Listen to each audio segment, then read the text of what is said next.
বাংলাদেশে ৮১ ফুট রাম মন্দির হবে, পারলে তোমরা ঠেকাও। কারণ এই রাম মন্দির যে বানাতে চেয়েছে সে কোনো সাধারণ লোক নয়। তার যে ক্ষমতা রয়েছে জানলে আপনার প্যান্ট ভিজে যেতে পারে। তাই আজকে লুঙ্গিটা শক্ত করে বসুন আর ভিডিওটা এখনই শেয়ার করে রাখুন, কারণ সত্য জানলে আর টিকে থাকতে পারবেন না, মাটিতে লুটে পড়তে পারেন। এই রাম মন্দির যে বানাতে চেয়েছিল তার নাম হচ্ছে হরিদাস চন্দ্র তরণী দাস। তিনি বাংলাদেশে জন্মগ্রহণ করেছিলেন, কিন্তু হঠাৎ করে তিনি ভারতে চলে যান। ভারতে গিয়ে এতিম সনদ নিয়ে তিনি ভারতের একটি এতিমখানায় পড়াশোনা করেন। দীর্ঘদিন ওইখানে কাটানোর পর তিনি ইলেকট্রিশিয়ান হয়ে বাংলাদেশে আবারও ফেরত আসে। এসে তার নাম পরিবর্তন করে নিজেকে তৌহিদ ইসলাম নামেই প্রকাশ করে মানুষের সামনে। পরবর্তীতে নষ্ট এসি ঠিক করার একটি দোকান দেয়। ওইখানে মোটামুটি ভালোই ধান্দা হচ্ছিল তার, এবং সেই টাকায় দামি দামি পোশাক কিনে নিজেকে শেখ হাসিনার বডিগার্ড হিসাবে মানুষের কাছে পরিচয় দেওয়া শুরু করে এবং চাকরি বাকরি দিবে বলে তাদের কাছ থেকে টাকা পয়সা আত্মসাৎ করতে থাকে।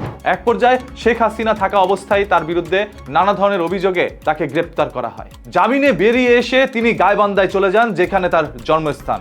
ওইখানে গিয়ে বিলাসবহুল একটি বাড়ি বানান, একটি রিসোর্ট বানান। সেই রিসোর্টে মানুষের কাছ থেকে বিনিয়োগের কথা বলে তিনি কোটি কোটি টাকা আত্মসাৎ করে নিয়েছে।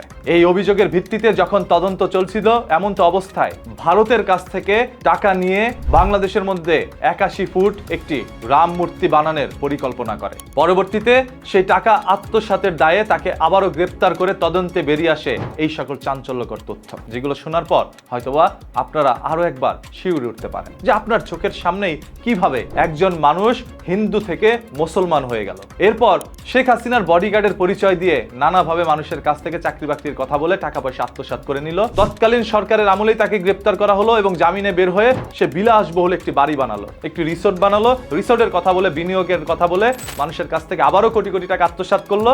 এরপর পুরো হিন্দু আর মুসলমান জাতির মধ্যে একটি দ্বন্দ্ব বাজিয়ে দিল ৮১ ফুট মূর্তির কথা বলে। যেহেতু তিনি অনেক বছর ভারতে ছিল, সে ভারতের এজেন্ডা বাস্তবায়ন করার জন্যই বাংলাদেশে এসেছেন এবং সেটাই করতে গিয়ে সর্বশেষ ধরা খেয়েছেন। তাই আপনাদের ভিডিওর শুরুতেই বলেছিলাম, রাম মন্দির এই দেশে হবেই, পারলে আপনি ঠেকান। আজ হয়তো বা হিন্দু থেকে মুসলমান হওয়া ব্যক্তিটি বানাইতে চাইছে, এর পরবর্তীতে অন্য কেউ চাইবে, কেউ না কেউই এই রাম মন্দির বা এই রাম মূর্তি এই দেশে বানাবে। ভারত যেটা বাংলাদেশের কাছে চায় সেটাই তারা পায়, এটাও তারা পাবে। আপনি আমি যতই বলি লাভ হবে না। এরকম হরিদাস চন্দ্র তরণী দাস থেকে তৌহিদ ইসলামরা আমাদের সামনেই ঘুরে বেড়াচ্ছে, আমরা তাদের চিনি না। আর তাদেরকে চেনার জন্যই এখনই নিউজ কি পেজটাকে ফলো করে রাখেন, কারণ এখানেই জানতে পারবেন লুকোনো সত্য। আদারওয়াইজ সবাই মাটির নিচে চাপা ফেলে দিবে।